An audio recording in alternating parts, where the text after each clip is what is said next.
Media massa merupakan sumber informasi yang dibutuhkan oleh masyarakat. Media massa ada 3 jenis, yaitu media cetak, media elektronik, dan media online.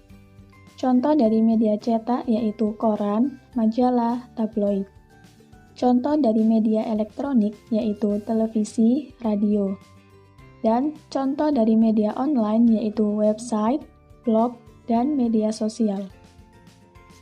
Di era digital sekarang, media yang paling mendominasi di kalangan masyarakat yaitu media online. Mengapa?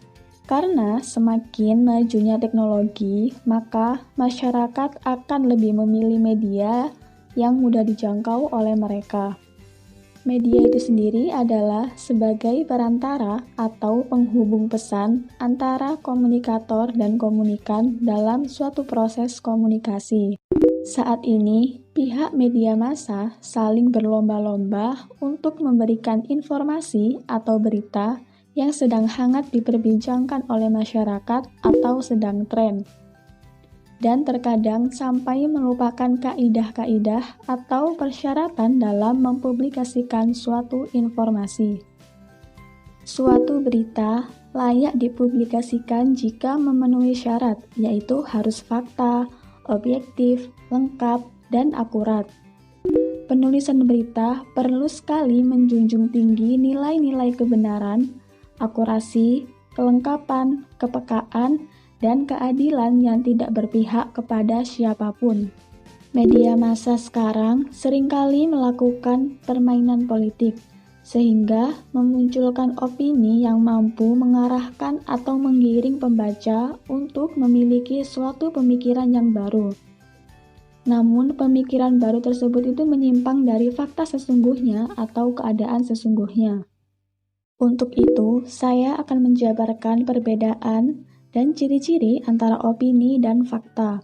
Opini yaitu gagasan atau ide pemikiran seseorang terhadap suatu peristiwa yang kebenarannya masih diragukan. Sedangkan fakta adalah suatu kejadian atau peristiwa yang kebenarannya itu real, tidak diragukan, dan dapat dibuktikan. Ciri-ciri dari opini. 1. Berita mengandung kalimat pendapat, pendapat pribadi atau pendapat dari orang lain. 2. Data yang diperoleh tidak akurat. Maksudnya itu tidak dijelaskan secara detail dan rinci. 3. Bersifat subjektif, cenderung dikemukakan oleh satu pihak. 4. Opini umumnya menggunakan kata sebaiknya, seharusnya, sepertinya, mungkin, dan bisa jadi. 5. Kata dalam opini bersifat relatif.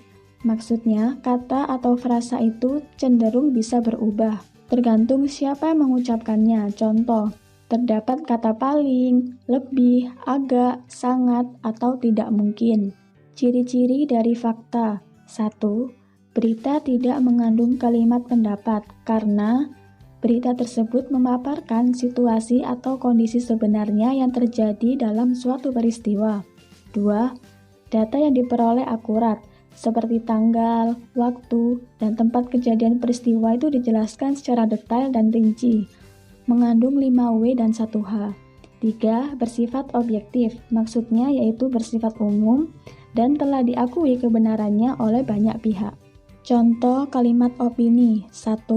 Rara menilai Agnes Monica bisa go internasional karena keberaniannya. Itu hanya menurut Rara. Mungkin kalau menurut saudaranya atau menurut temannya itu bisa berbeda. Kemudian 2. Saya terlihat cantik malam ini. Itu juga hanya menurut saya, bukan menurut orang lain. Kemudian yang ketiga, dia terlihat pintar, pasti akan diterima di universitas negeri. Belum tentu juga. Kemudian contoh dari kalimat fakta. Yang pertama, Indonesia merdeka pada tanggal 17 Agustus 1945.